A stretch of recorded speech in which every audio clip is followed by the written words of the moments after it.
When I slipped the ring back onto my mom's finger on her birthday, my hands were shaking.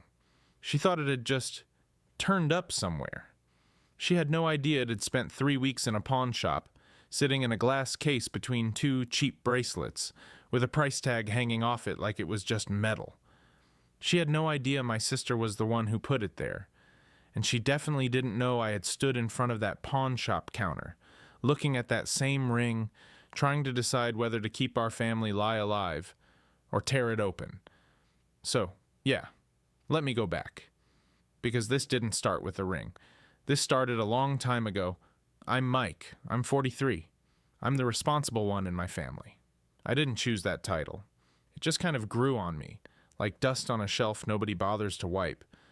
I work in maintenance for a small property company. Nothing glamorous. I fix leaky pipes, broken locks, humming AC units. I'm good with my hands.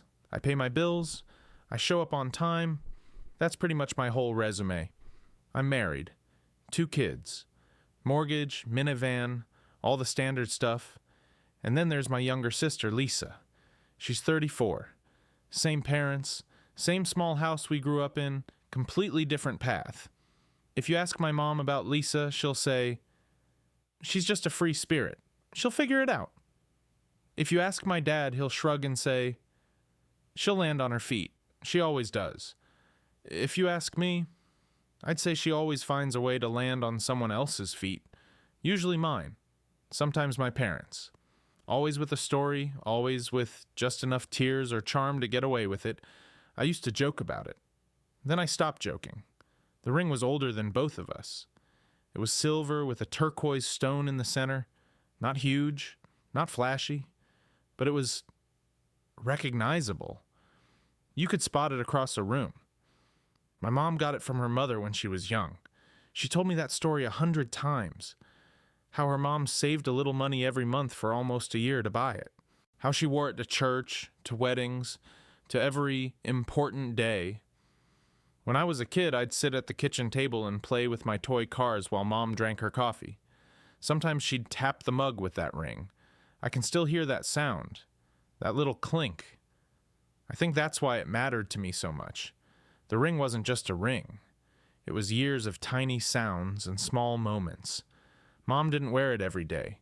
She'd say, "This is my special ring."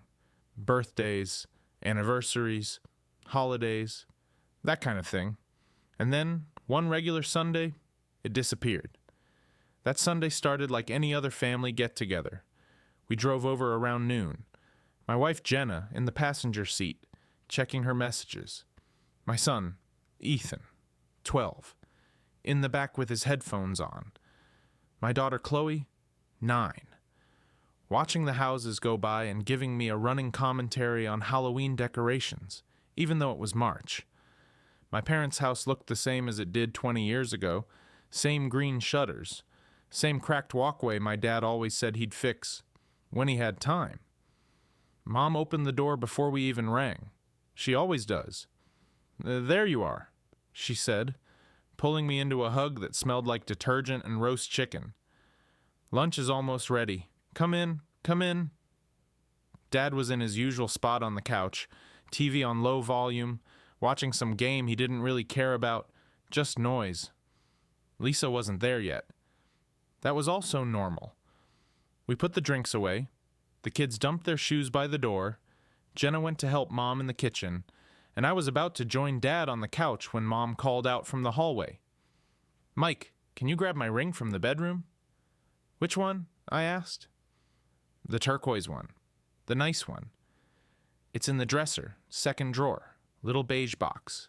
You know the one." "Yeah, I knew the one." I walked down the hallway, past the bathroom, into my parents' bedroom. Same floral comforter they've had since I was in high school. Same heavy wood dresser. The second drawer stuck a little and then gave, like always. There was the beige box. Same place it had always been? I opened it.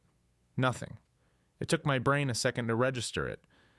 There's this tiny delay you get when something familiar suddenly isn't there. You question your eyes first, then your memory, not reality. I blinked, turned the box upside down, tapped it. Empty. Maybe I grabbed the wrong box. I checked the others. Little red one, blue one, even a beat-up cardboard one with an old ribbon around it. Still no ring. "Mom?" I called. "It's not here."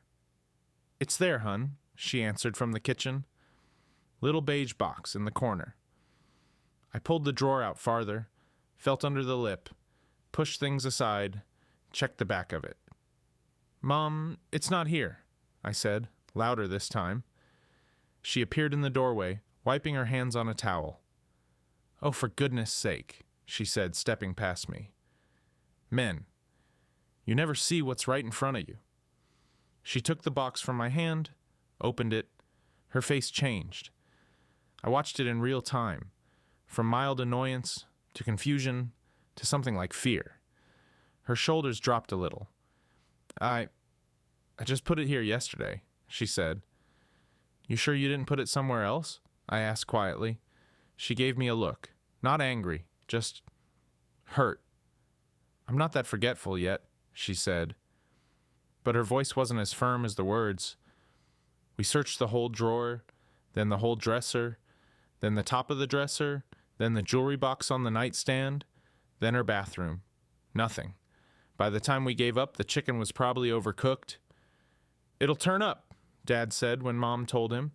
He didn't even get up from the couch. "It's just a thing." Mom smiled the kind of smile people use when they're trying not to cry. "Yeah," she said, "just a thing." But the way she kept touching the base of her left ring finger, where it should have been, told a different story. Lisa walked in 40 minutes late, like there wasn't a clock in her world.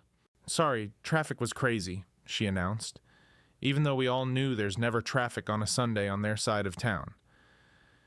She kissed Mom on the cheek, waved to Dad, hugged the kids. She didn't look guilty. She didn't look anything. We sat down for lunch. The table was full. Salad, potatoes, chicken, rolls. Mom outdid herself as usual. It took her exactly 8 minutes to bring up the ring again. "I still can't believe it's not there," she said, half laughing, but with that edge in her voice. "That's what I get for having too many hiding spots." "Maybe Chloe took it and forgot to put it back," Lisa said, glancing at my daughter with a little smirk. Chloe froze with a fork halfway to her mouth. "I didn't," she said quickly. "I don't even go in your room, Grandma." I put a hand on her shoulder. "I was joking, sweetie," Lisa said. "Relax." "Maybe it rolled somewhere," Jenna suggested.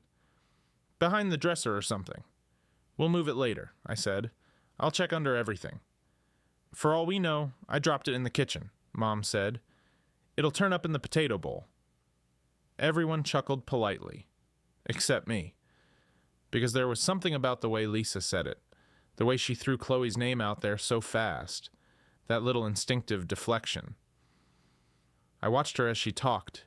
No jewelry on her now, no ring on her fingers. Maybe I was being paranoid. Maybe I just knew her too well. After lunch, the kids went to the backyard, Dad to his couch. Mom and Jenna cleaned up. Lisa scrolled her phone at the table. I tried to let it go. I really did. But as we drove home, Jenna turned to me and said, "You're quiet." "Just tired," I said. "Thinking about the ring?" she asked. "A little," I admitted. "You think Lisa has something to do with it?" she said. It wasn't a question. I sighed. "I don't want to jump to that," I said, "but I've seen this movie before. This is the part where I have to be honest. This ring thing wasn't happening in a vacuum. If it had been, I might have really believed it just got lost. But with Lisa, there was history. When she was 19, she borrowed Mom's old camera and sold it online to pay off a speeding ticket. Mom thought she'd just misplaced it. I found the shipping receipt in Lisa's car 3 months later. When she was 23, she took Dad's tablet to do some job applications and pawned it to cover her rent. Dad decided he must have left it on a bus. When she was 29, she used my credit card for gas just this once, And I noticed 2 weeks later she'd also bought a pair of shoes and a concert ticket. She paid me back, eventually, after 3 awkward conversations. Every time I told myself, it's the last time I let this slide. Every time something in me softened, because she was my little sister. Because Mom would say, she just needs help. Because Dad would say, don't be so hard on her. Because in our house, I was the safety net. Lisa was the one falling. That's just how it worked. So when Mom's ring disappeared, my brain went straight to her, whether I wanted it to or not. I didn't do anything for a week. Work was busy. Life was busy. The kids had school projects. Jenna had late shifts. Every time I thought about the ring, I pushed it down, told myself I was overreacting. Mom texted me on Wednesday. Still no sign of the ring. I must be losing my mind. I stared at that emoji for a long time. Then I remembered seeing Lisa's new phone on her kitchen counter 3 weeks before. New model. Not top of the line, but definitely not cheap. She told me she got it on a deal. She always had a story. I thought about the time last year when she'd called me at 11 p.m., crying because her car was about to be repossessed. I wired her money the next morning. Jenna was furious for a week. You can't keep bailing her out, she'd said. This isn't helping her. It's just making you angry. She was right. I knew she was right. I still did it. So I sat there with my phone in my hand and my mom's text on the screen, and this thought hit me. What if this is the moment I don't let it slide? The thought scared me more than the idea that Lisa had taken the ring, because it meant change. And nobody in my family liked change.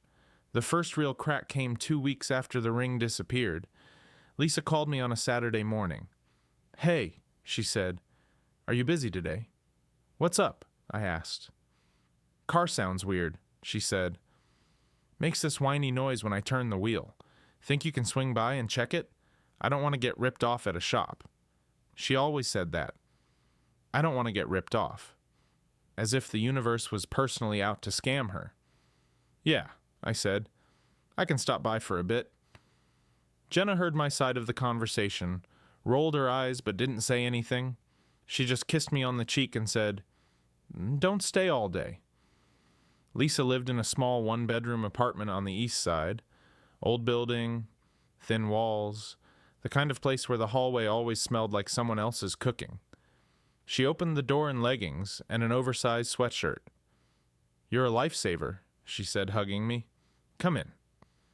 Her place was its usual controlled chaos.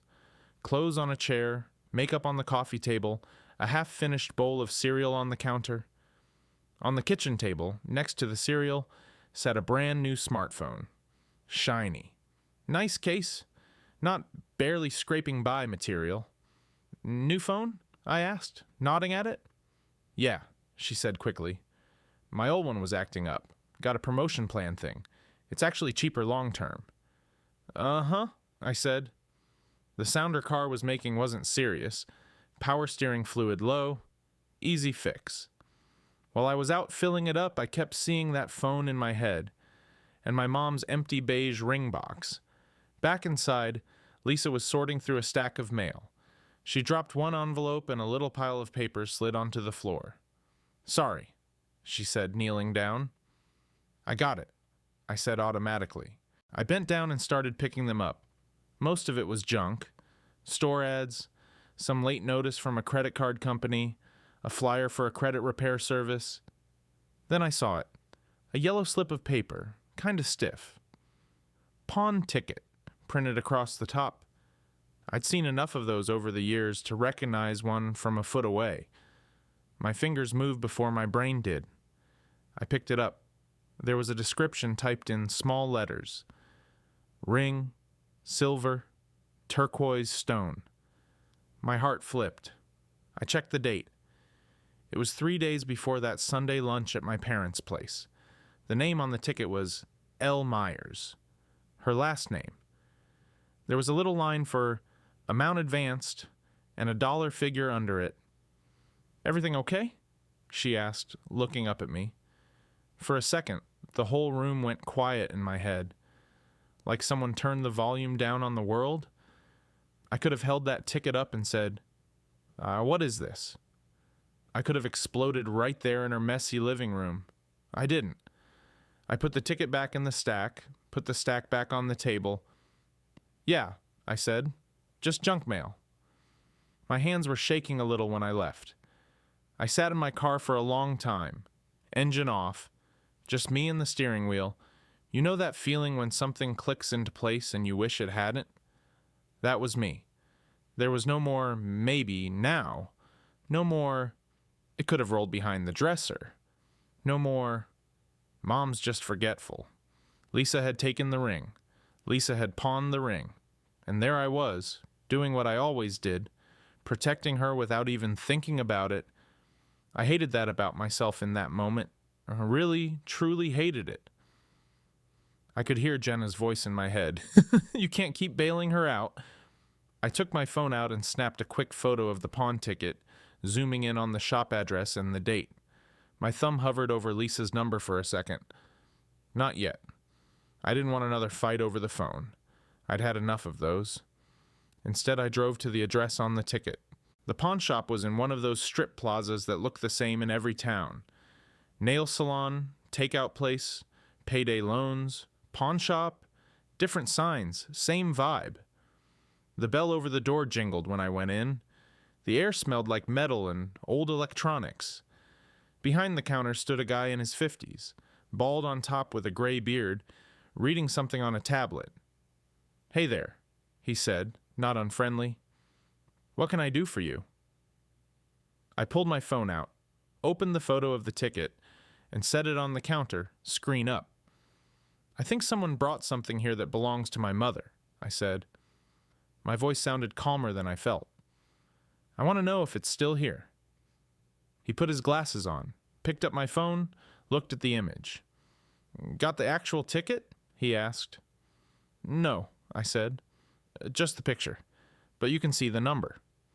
He typed something into the computer, squinting a little. "Yeah," he said after a moment. "We still have it. Ring, silver, turquoise stone, not redeemed yet." I swallowed. "Can I see it?" I asked. "You the one who brought it in?" he asked.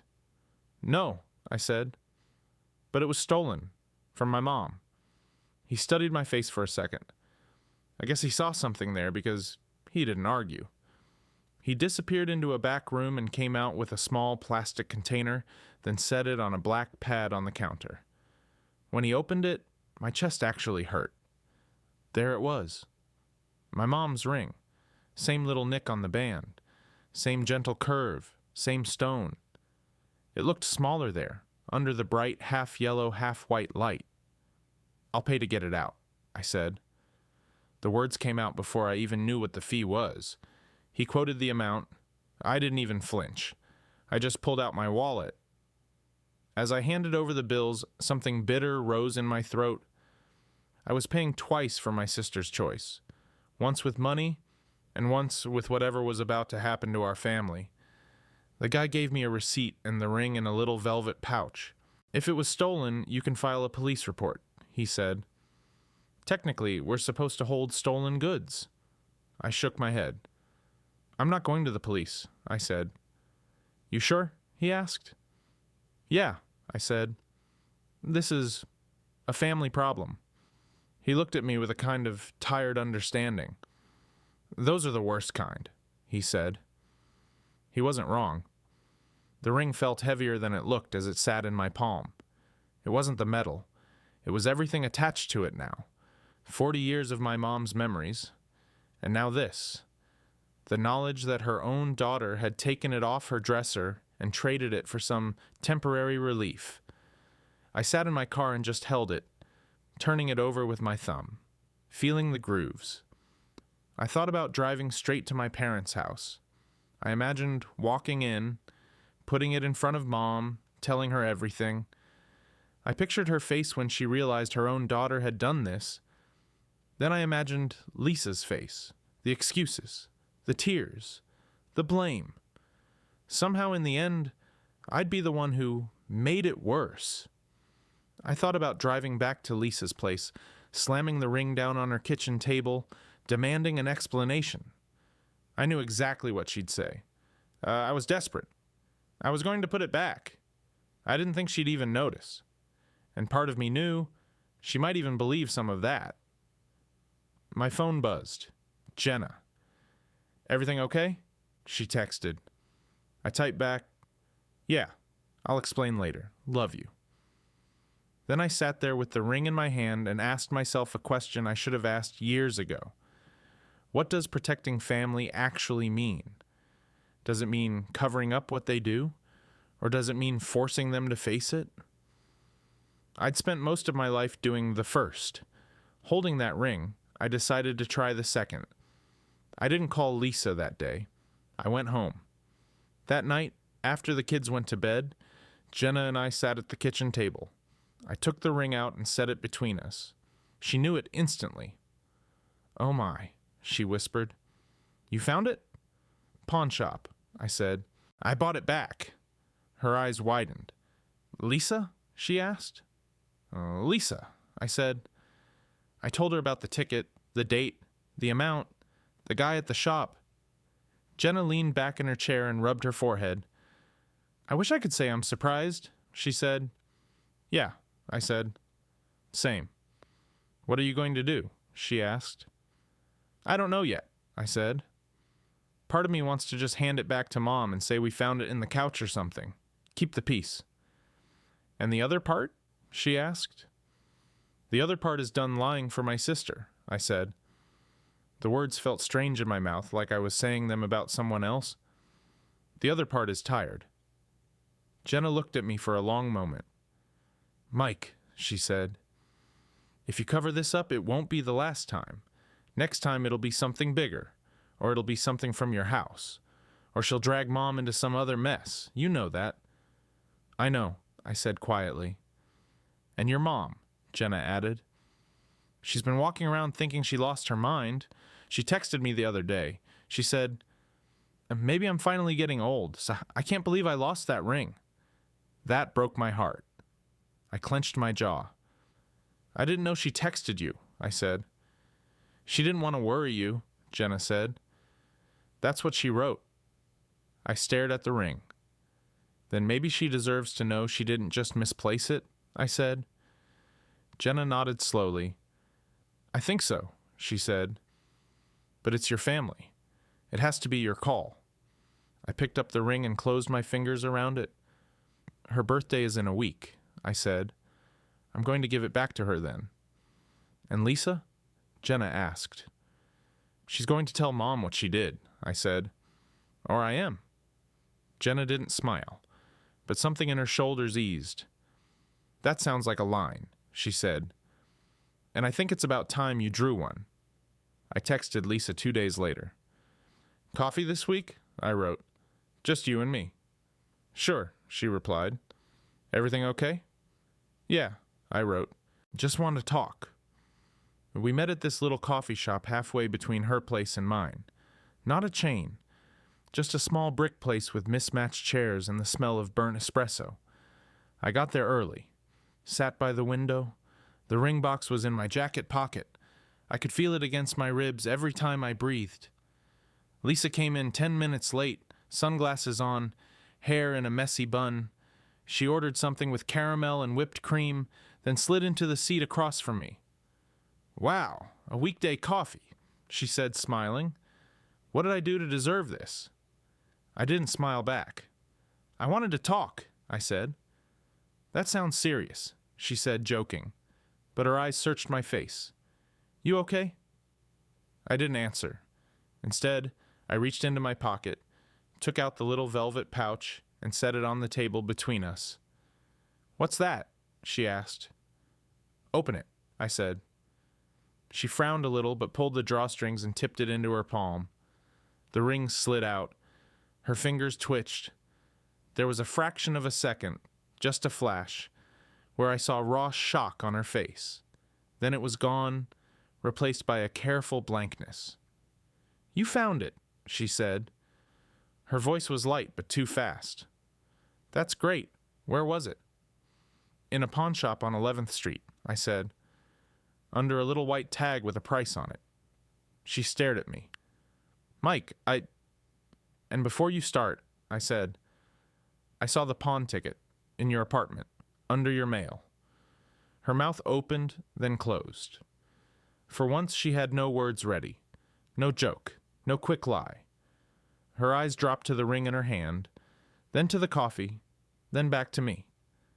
It's not what you think, she said finally. What do I think? I asked. You think I don't care, she said. You think I just stole it, like I'm some kind of criminal. You took Mom's ring off her dresser, I said, keeping my voice low. You took it to a pawn shop. You sold it for cash. Then you came to lunch, watched her tear the bedroom apart and said nothing. Explain to me how that's not what I think. She flinched at the word stole, even though I hadn't used it. She heard it anyway. I was desperate, she said, and there it was, the first card. You have no idea how scared I was. For what? I asked. What was so urgent you had to take that ring? I was behind on my car payment, she said quickly. They were going to take it. I need my car, Mike, for work, for everything. You needed $400, I said. So you grabbed the first valuable thing you could think of, and you didn't ask. Not me, not Mom, not Dad. You just took it. If I'd asked, you would have given me that speech about responsibility, she said, her eyes flashing. And Mom would have freaked out. I thought I could fix it. I thought I could get the money together before she noticed. She noticed the same day, I said. Lisa looked away, out the window, her jaw clenched. You always think I'm this selfish person, she said. But you don't know what it's like to be drowning. You've always had it together. Good job, nice house, perfect little family. I almost laughed.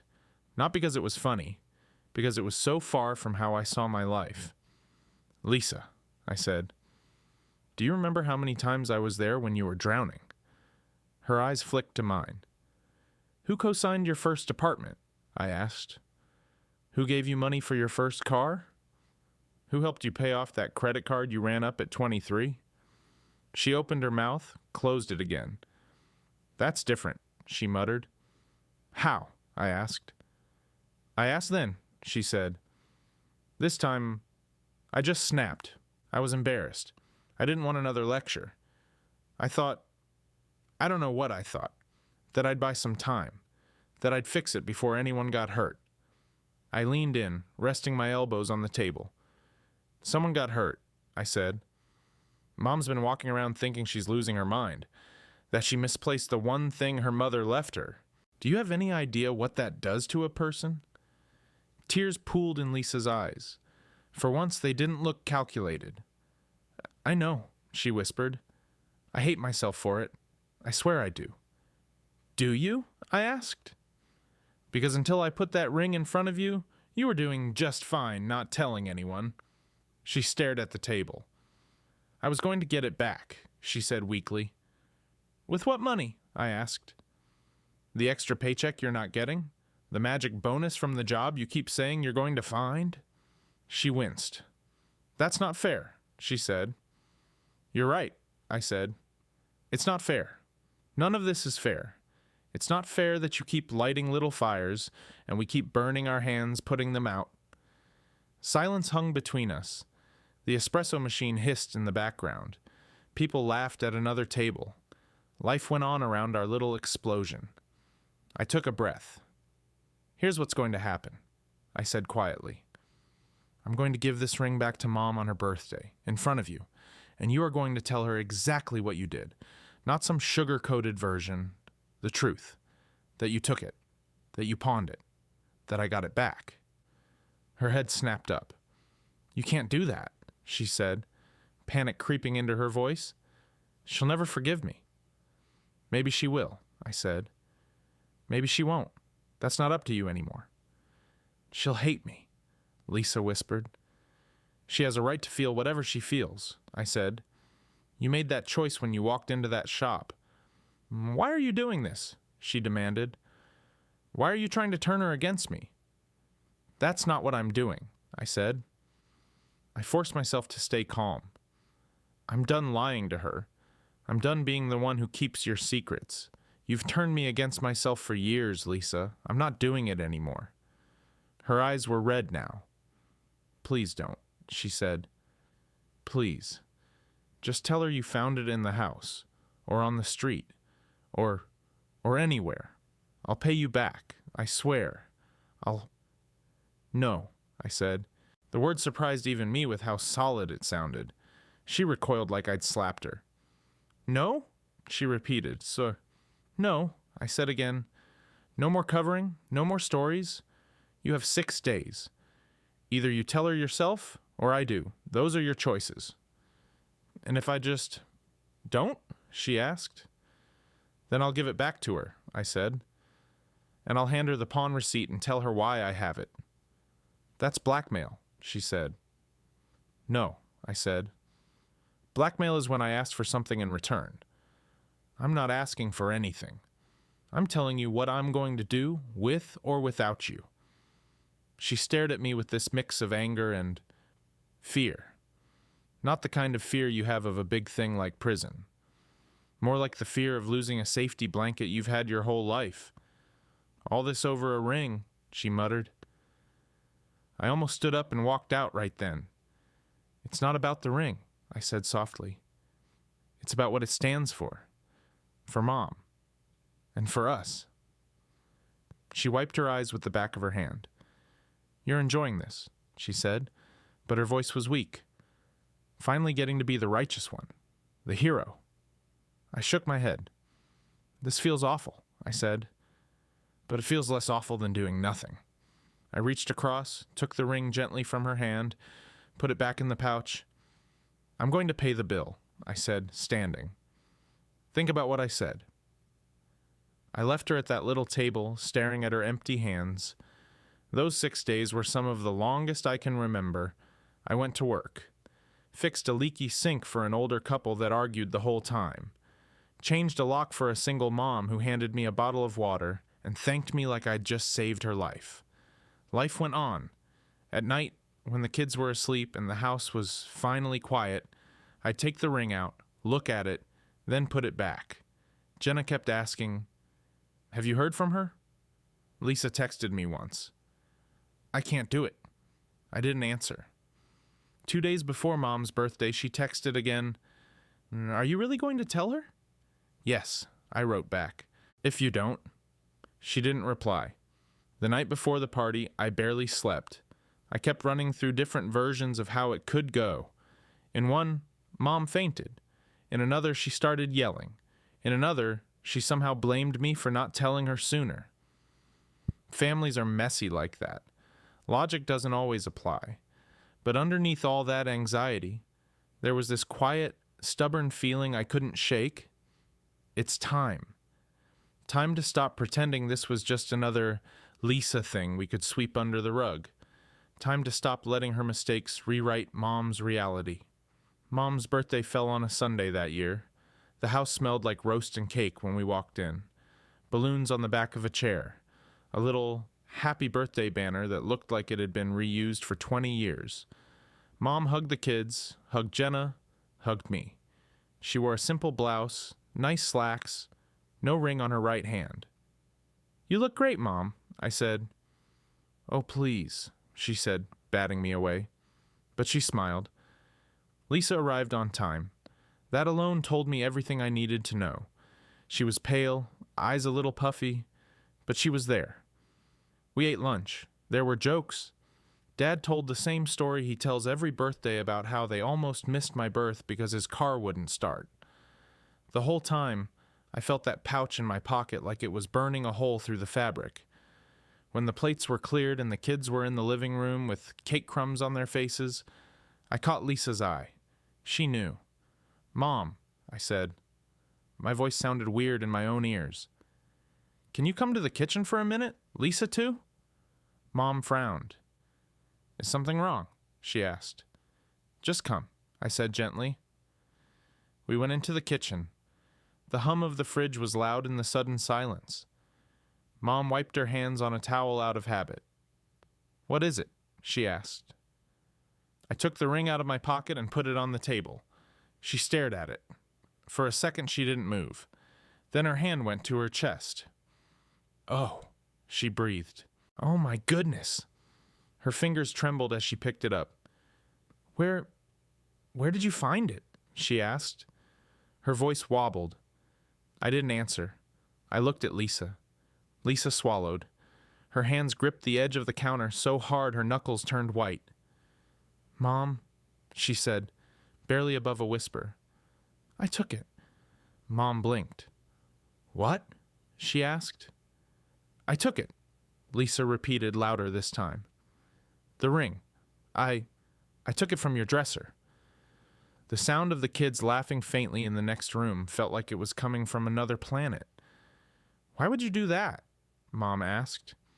Her tone wasn't angry yet. It was confused. Hurt. I needed money, Lisa said. I was behind on my car.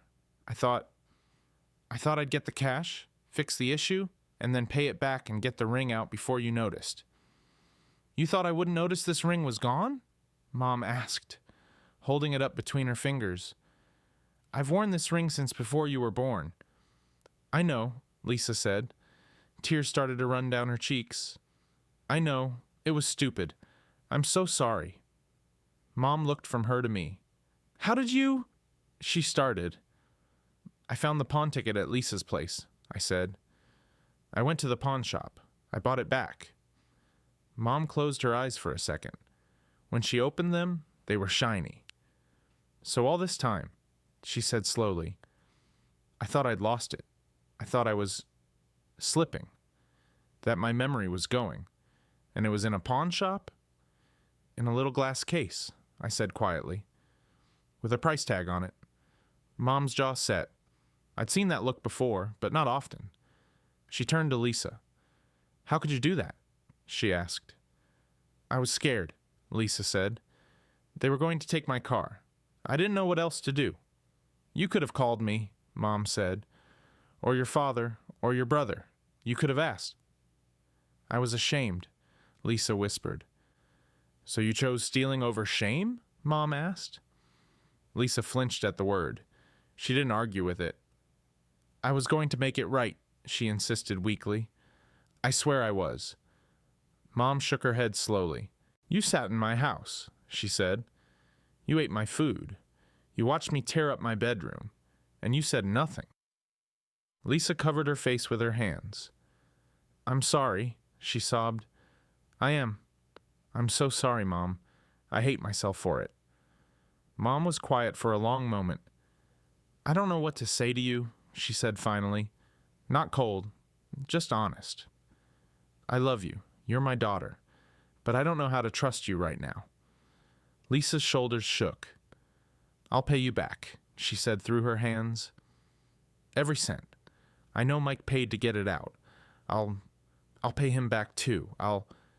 This is not about the money, Mom said sharply. Do you really think this is about the money? Lisa froze. No, she whispered. Mom looked down at the ring in her palm. Then she slipped it onto her finger. Slowly, like she was afraid it might break. I'm glad to have this back, she said. I thought it was gone forever. And I'm glad, she added, looking at me, that I know I'm not losing my mind. Her eyes softened a little when she looked at me. There was gratitude there, and something else, a kind of apology, for all the times she'd asked me to keep quiet, for all the times she'd said, She's your sister, Mike. Be patient. I'm sorry you had to handle this, she said quietly. It's okay, I said. And for the first time in a long time, I actually meant it. It needed to come out. She turned back to Lisa. I love you, she said. Nothing will change that. But I need you to understand something. There are lines you don't cross, not with family, not with things that matter like this. I know, Lisa whispered. I know. I crossed it. I'm sorry. I believe you're sorry, Mom said. But it's going to take time for me to feel normal around you again, and that's on you, not on me. Lisa nodded, tears still streaming. "I'll do better," she said. "I have to. I can't keep doing this." "For your sake, I hope so," Mom said. She took a breath and smoothed her shirt like she was pressing wrinkles out of the moment. "Now," she said, "we're not going to ruin the whole day with this." She walked to the doorway, wiped her eyes, and put a small smile on her face before stepping back into the living room. Lisa stayed in the kitchen, leaning against the counter, breathing like she'd just run a race. I stood there with her for a second. "I hate you a little right now," she said quietly, without looking at me. "I can live with that," I said, "as long as Mom doesn't hate herself." She glanced at me, eyes red. "Is that what you think I was doing?" she asked. "Making her hate herself?" "She thought she was losing her mind," I said. "She thought she just forgot. That she got old. That she couldn't trust herself." "You didn't correct that. You let her think it." Lisa winced. "I wasn't thinking that far," she said. "I was just thinking about that week, that payment, that panic." "That's the problem," I said. "You never think past the next week." She let out a shaky breath. "Are you done with me now?" she asked. "Are you just going to walk away?" The question caught me off guard. "No," I said. "You're my sister. I'm not walking away. But I'm done being your solution. I won't be your emergency fund. I won't be your cover story. That part is over." She nodded slowly. "Okay," she said. "I guess I deserve that." We stood there for another moment in the hum of the fridge. Then Mom called from the other room, "Cake time!" Lisa wiped her face, forced a smile, and we went back out. From the outside, everything looked almost normal. The kids sang. Dad filmed on his phone. Mom made a wish and blew out the candles. If someone had walked in right then, they'd think we were just another happy family. Maybe we were. Maybe we were a little more honest now, at least. In the weeks after, nothing exploded. There were no dramatic estrangements, no police, no public scenes. Life went on in its stubborn way. But things were different. Mom didn't jump to defend Lisa as quickly as she used to. When Lisa called with a crisis, Mom listened, then said things like, "What are you going to do about it?" instead of, "We'll figure it out." Dad shook his head a lot. He never said much about the ring, but I caught him staring at Lisa sometimes with a kind of quiet disappointment. Lisa and we kept talking. Not every day. Not about everything. But the air between us had changed. It felt thinner, less clogged with unspoken things. One night, about a month later, she called me out of the blue. "I paid Mom back," she said. "For the ring?" I asked. She didn't tell me. "It wasn't for the ring," Lisa said. "She told me not to do that. Said I'd never be able to put a price on it. I just put some money in an envelope and told her it was for all the times I borrowed things without asking." She laughed. Then she cried. "In that order." I smiled despite myself. "And you?" I asked. "How are you?" "Working," she said. Actually working. Extra shifts. I cut up 2 of my credit cards. The guy at the pawn shop probably misses me." There was a little humor in her voice. It sounded new. "That's good," I said. There was a pause. "I'm still mad at you," she said, "for calling me out, for making me tell her." "I know," I said. "But I'm also glad you did," she added quietly. "Because if you hadn't, I'd probably still be doing the same things. And someday it wouldn't be a ring, it would be something worse." "That was the idea?" I said. She snorted softly. "You really think you're the hero of this story, huh?" she said. "No," I said. "I think I just finally stopped being the side character in yours." She laughed then. A real laugh, not the deflecting kind. "Okay, that was good," she said. "I'll give you that." After we hung up, I sat there in the dark living room for a while. The house was quiet, the kids asleep, Jenna in bed, a book on her chest. I thought about that day in the kitchen, about the look on Mom's face when she slipped the ring back on. It wasn't joy, exactly. It wasn't triumph. It was relief, like something in her slid back into place. I realized I felt the same way, not happy, not vindicated, just right. Like for once, in a long chain of small wrongs, we'd chosen the hard right instead of the easy wrong. Sometimes, when we're at my parents' house now, I catch Mom absently turning the ring on her finger. Once I asked her, "You ever take it off?" She smiled. "Only when I'm making meatloaf," she said. Ground beef gets in the little grooves. We both laughed. Then she sobered a little. "You know," she said, "for a while there I really thought I was losing it. I started forgetting little things. Where I put my keys, my glasses. That ring disappearing. It felt like proof. So now you know it wasn't you," I said. "Yes," she said. "And no." She looked at me. "It wasn't my memory, but it was my fault in a way. The way we raised you two. The way we always made you the strong one and Lisa the delicate one." "Mom," I started. "No, let me say this," she interrupted gently. "We told her she was fragile so many times. She started believing it. We told you you were strong so many times. You started believing you could carry everything. That wasn't fair to either of you." I didn't know what to say to that. She patted my hand. "I'm proud of you," she said. "Not for finding the ring, for making her tell the truth.